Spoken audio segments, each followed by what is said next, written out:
नमस्कार दोस्तों, स्वागत है आप सभी का। दोस्तों आज हम यूपी पुलिस कांस्टेबल के लिए जो संविधान है बहुत ही महत्वपूर्ण है, क्योंकि संविधान से बहुत सारे क्वेश्चन आते हैं। तो संविधान को ए टू जेड पढ़ने वाले हैं। आप अगर इस लेक्चर और इस श्रृंखला को फॉलो कर लेते हैं, जो श्रृंखला आएगी संविधान की, तो आपको कहीं और से पढ़ने की ज़रूरत नहीं होगी, क्योंकि हमने यहाँ पर जो चीज़ें दी है बहुत ही समराइज वे में और बहुत महत्वपूर्ण है। एक भी पॉइंट संविधान का नहीं छूटा है। आपको बड़ा इंटरेस्टिंग भी लगेगा, आप अच्छे से पढ़ भी पाएंगे। चलिए शुरू करते हैं। हमारा पहला है संवैधानिक विकास से शुरू करेंगे हम, और संविधान लास्ट तक जाएंगे। तो हमारा सबसे पहले संवैधानिक विकास में आता है 1773 का रेगुलेटिंग एक्ट। 1773 के पहले था क्या, जो कंपनी के कर्मचारी थे, जो अंग्रेज थे, वो भारतीयों से बहुत ज़्यादा रिश्वत लेते थे और अपना साथ में निजी व्यापार भी चलाते थे। तो इससे क्या होता था, कंपनी को घाटा होता था। और जब कंपनी को घाटा होता था तो ये लोन की मांग करते थे। तो उसके लिए इन कर्मचारियों को रेगुलेट करने के लिए कंपनी ने क्या किया, एक एक्ट लाया जिसका नाम था 1773 का रेगुलेटिंग एक्ट। और इसके माध्यम से क्या हुआ, कंपनी के प्रशासनिक और राजनीतिक कार्यों को मान्यता दे दी गई। इससे केंद्रीय प्रशासन की नींव पड़ गई। और जो बंगाल और मद्रास और बम्बई में गवर्नर जनरल थे, उनमें से जो बंगाल का गवर्नर था, बंगाल बड़ा प्रांत था, तो बंगाल का जो गवर्नर था, बंगाल के गवर्नर को गवर्नर जनरल बना दिया गया। और पहला गवर्नर जनरल कौन बना, वारेन हेस्टिंग्स बने। Warren Hastings. और बम्बई और मद्रास के जो गवर्नर थे, वो वारेन हेस्टिंग्स के अधीन कर दिए गए कि भैया जो तुम करोगे उनकी जानकारी वारेन हेस्टिंग्स को होनी चाहिए, नहीं तो गुस्सा हो जाएगा वो। मतलब क्या हुआ, जो पावर थी वो बंगाल के गवर्नर जनरल को दे दी गई।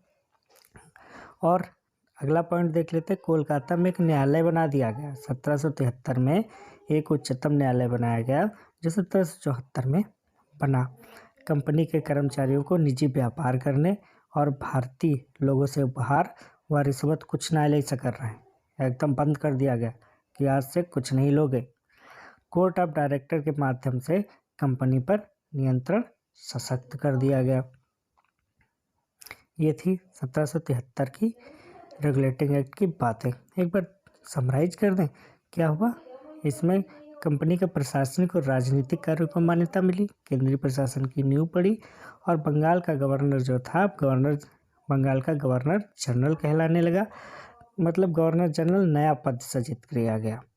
और कोलकाता में उच्चतम न्यायालय की स्थापना की गई। कंपनी के कर्मचारी ये सब रिश्वत नहीं ले सकते थे। बस कितना आसान था। चलिए नेक्स्ट देख लेते हैं आगे।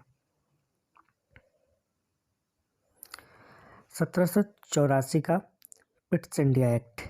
कंपनी के राजनीतिक और प्रशासनिक कार्यों को अलग कर दिया गया। पहले क्या हुआ था 1773 में कि जो प्रशासनिक और राजनीतिक कार्य थे उनको मान्यता मिल गई थी। कंपनी ये काम प्रशासनिक दायरे में करेगी और ये राजनीतिक करेगी। और 1784 में क्या हुआ, इन दोनों को अलग अलग कर दिया कि राजनीतिक कार्य में ये कार्य आएंगे और प्रशासनिक कार्य में ये कार्य आएंगे। राजनीतिक मामलों के प्रबंधन के लिए नियंत्रक बोर्ड, राजनीतिक जो मामले थे उनके लिए एक बोर्ड ऑफ कंट्रोल बनाया गया। और द्वैध शासन की शुरुआत हो गई। द्वैध शासन आगे बताएंगे आपको क्या होता है, ये याद रखना। द्वैध शासन की शुरुआत कहाँ से हुई, 1784 के पिट्स इंडिया एक्ट से। पहली बार कंपनी के अधीन क्षेत्र को ब्रिटिश आधिपत्य का क्षेत्र घोषित किया। बहुत ही महत्वपूर्ण है। क्या हुआ कि पहली बार कंपनी के अधीन जो क्षेत्र था उसे ब्रिटिश आधिपत्य का, मतलब इस पर ब्रिटिश का कब्जा है, वो घोषित किया गया। सरकार का कंपनी के कार्यों और उसके प्रशासन पर पूर्ण नियंत्रण स्थापित हो गया। जो सरकार थी उसने कंपनी के कार्यों और उसके प्रशासन पर पूर्ण नियंत्रण स्थापित कर लिया। अब देख लेते हैं 1833 का चार्टर एक्ट। जो महत्वपूर्ण चीज़ है वही देखते चले, जो पेपर में बार बार पूछी जाती। और अगर आप इसको पढ़ लेते तो मेरी गारंटी कि संविधान का क्वेश्चन आएगा तो गलत नहीं होगा। 1773 से 1784 का देखा। अब 1833 का चार्टर नियम देखेंगे। बंगाल का गवर्नर भारत का गवर्नर जनरल बन गया और विलियम बेंटिक पहले गवर्नर जनरल जो बने। पहले क्या हुआ था, बंगाल का गवर्नर जनरल था, लेकिन अब ये भारत का गवर्नर जनरल। तो बंगाल का गवर्नर जनरल वारेन हेस्टिंग्स था और भारत का गवर्नर जनरल कौन बना, विलियम बेंटिक। इनमें सभी नागरिक और सैन्य शक्तियाँ निहित थी। मद्रास और मुंबई के गवर्नरों की विधायी शक्तियाँ छीन ली गई। कंपनी को एक प्रशासनिक निकाय बना दिया गया। कंपनी क्या करेगी, प्रशासन करेगी। और भारतीय विधि आयोग की स्थापना वर्ष 1833 में हुई और लॉर्ड मैकाले को पहला अध्यक्ष बनाया गया। तो विधि अध्यक्ष किसको कहते हैं, लॉर्ड मैकाले को। विधि आयोग कब बना, 1833 में। बहुत ही महत्वपूर्ण था। आप इसकी PDF फ्री में ले सकते हैं, एक व्हाट्सएप नंबर दिया गया, उस पर जाके आपको PDF मिल जाएगी। 1853 का चार्टर अधिनियम देख लेते हैं। गवर्नर जनरल के परिषद के विधायी एवं प्रशासनिक कार्य को अलग किया गया। जो गवर्नर जनरल था उसके परिषद के जो विधायी कार्य थे, मतलब कानून बनाने वाले, और प्रशासनिक कार्य, इनको अलग अलग कर दिया गया। और क्या हुआ, सिविल सेवा के लिए खुली प्रतियोगिताएं हुई। पहली बार केंद्रीय विधान परिषद में स्थानीय प्रतिनिधित्व आया। ये 1853 के चार्टर में था। 1858 का भारत शासन अधिनियम। जब ये 1857 की क्रांति हो गई तो कंपनी का जो शासन था वो ब्रिटेन ने अपने कब्जे में ले लिया। तो इसमें हुआ क्या, कंपनी समाप्त कर दी गई, शासन महारानी के हाथ में चला गया। गवर्नर जनरल अब से भारत का वायसराय कहलाएगा। लॉर्ड कैनिंग पहले वायसराय बने। दैत्य प्रणाली समाप्त कर दी गई क्योंकि अब नियंत्रण कहाँ है, सेंट्रल में, और कहाँ, ब्रिटेन में। दैत्य प्रणाली समाप्त कर दी गई। नियंत्रक बोर्ड और निदेशक बोर्ड समाप्त कर दी। जो व्यवस्थाएं पुरानी थी वो तो समाप्त ही हो जाएंगी नई व्यवस्था आने पर।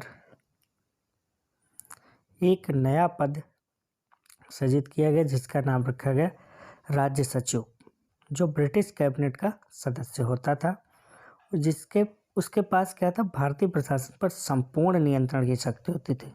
एक भारत सचिव निर्मित कर दिया, वो बैठता कहाँ था, ब्रिटेन में, और उसको पूरी पावर दे दी गई तथा ब्रिटिश संसद के प्रति वो उत्तरदायी होता। इसे जवाब कहाँ देना पड़ता था, ब्रिटिश संसद में। आगे देखते हैं 1861 का भारत परिषद अधिनियम।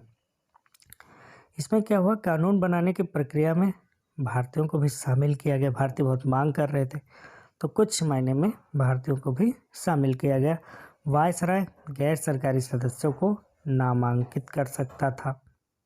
मद्रास और मुंबई की विधायी शक्तियाँ वापस देकर विकेंद्रीकरण शुरू हुआ। जो मद्रास और मुंबई की, अभी इसके पहले बताया कि आपको गवर्नर जनरल थे, उनकी शक्तियाँ छीन ली गई थी, उन्हें शक्तियाँ वापस दे दी गई। कैनिंग के पोर्टफोलियो प्रणाली को मान्यता मिली और वायसराय परिषद का सदस्य एक या अधिक विभागों का प्रभारी हो सकता था। उसके पास अंतिम आदेश पारित करने का अधिकार था। अगला क्या है, वायसराय बिना काउंसिल के संस्तुति के आदेश जारी कर सकता था, जिसकी अवधि 6 माह हो सकती थी, जिसे अध्यादेश इस समय जाना जाता, वैसा ही था। 1892 का अधिनियम। केंद्रीय और प्रांतीय विधान परिषदों में गैर सरकारी सदस्यों की संख्या बढ़ाई गई, लेकिन बहुमत सरकारी सदस्यों का ही रहा। केंद्रीय और प्रांतीय परिषदों में गैर सरकारी सदस्य को सीमित और अप्रत्यक्ष चुनाव द्वारा नियुक्त किया जाता था। बजट पर बहस, तो इसमें यह याद रखना, बजट पर बहस, और सब याद करने की ज़रूरत नहीं है। 1909, ये थोड़ा महत्वपूर्ण है, इसे देख लेते हैं कायदे से। 1909 का अधिनियम, जिसे मार्ले मिंटो सुधार के नाम से भी जाना जाता है।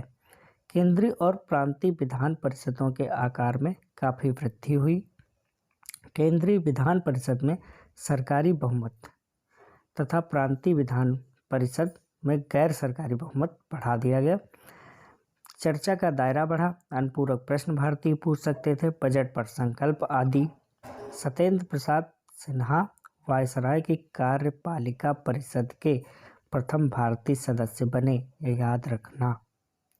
उन्हें विधि सदस्य बनाया गया था। पृथक निर्वाचन की व्यवस्था की गई। मुस्लिमों को अलग निर्वाचन दे दिया गया। Presidency, corporation, chamber of commerce, विश्वविद्यालय और जमींदारी के लिए अलग अलग प्रतिनिधित्व का प्रावधान किया गया। मतलब फूट डालो की योजना यहाँ से शुरू कर दी गई। अब आता है भारत शासन अधिनियम 1919, मॉन्टेग्यू चेम्सफोर्ड सुधार। इसमें क्या हुआ, केंद्रीय और प्रांतीय विषयों की पृथक सूची बनाई गई। केंद्रीय विषय क्या होंगे और प्रांतीय विषय क्या होंगे, इनकी सूची बनाई गई। प्रांतीय विषयों को पुनः 2 भागों में बांटा गया। प्रांतीय विषय जो थे उसमें एक तो बांटा गया हस्तांतरित विषय। हस्तांतरित विषय का जो गवर्नर के पास होती थी, गवर्नर इस पे अपने मंत्रियों की सहायता से शासन करता था। और विधान परिषद के मंत्री विधान परिषद के प्रति उत्तरदायी होते थे। आरक्षित विषय, गवर्नर का शासन कार्यपालिका परिषद की सहायता से। इसमें उत्तरदायित्व नहीं था, ये किसी के जवाबदेही नहीं होती थी, यह जो चाहे आरक्षित विषय में अपने मन से कर सकते थे। इस व्यवस्था के माध्यम से प्रांतों में दैध्य शासन की शुरुआत की गई। पहली बार द्विसदनीय व्यवस्था, तो लोकसभा और राज्यसभा का गठन किया गया। पहली बार प्रत्यक्ष निर्वाचन, मताधिकार संपत्ति कर या शिक्षा के आधार पर सीमित किया गया। मतलब चुनाव का अधिकार, तो वोट डालने का अधिकार तो दिया गया, लेकिन वो बहुत सीमित था। पृथक निर्वाचन का विस्तार देख लो, फूट डालो कहाँ तक कर रहे हैं। सिख है, भारतीय ईसाई है, आंग्ल भारतीय यूरोपीय, इन लोगों के भी पृथक निर्वाचन की व्यवस्था दे दी गई। एक लोक सेवा आयोग के गठन की व्यवस्था की गई। केंद्रीय बजट को राज्यों के बजट से अलग किया गया। ये याद रखना महत्वपूर्ण पॉइंट है। राज्यों को स्वयं बजट बनाने का अधिकार दिया गया। इसके अंतर्गत एक वैधानिक आयोग के गठन की बात की गई, जो 10 वर्ष बाद इस अधिनियम के कार्यों की जांच करेगा। तो अब आया है 1935 में भारत, जिसमें साइमन आयोग के नाम से आप जानते हैं, जो 10 साल बाद आया था। अब देख लेते हैं भारत शासन अधिनियम 1935। इसमें बहुत ज़्यादा डेटा है, लेकिन इसमें जो महत्वपूर्ण है वो यही है। इसमें एक अखिल भारतीय संघ का निर्माण किया गया। 3 सूचियाँ बनाई गई, संघ सूची, राज्य सूची, समवर्ती सूची। संघ में संघ कानून बना सकता है, राज्य में राज्य कानून बना सकता है, समवर्ती में दोनों कानून बना सकते हैं। अवशिष्ट है, ये जो अवशिष्ट शक्तियाँ हैं वो वायसराय को दे दी गई। प्रांतों से दैध्य शासन समाप्त करके केंद्र में लागू कर दिया गया। राज्यों में उत्तरदायी सरकार, गवर्नर को मंत्रियों की सलाह पर काम करना आवश्यक कर दिया गया। दलित, महिला, मजदूर, इन सबको भी पृथक निर्वाचन प्रदान कर दिया गया।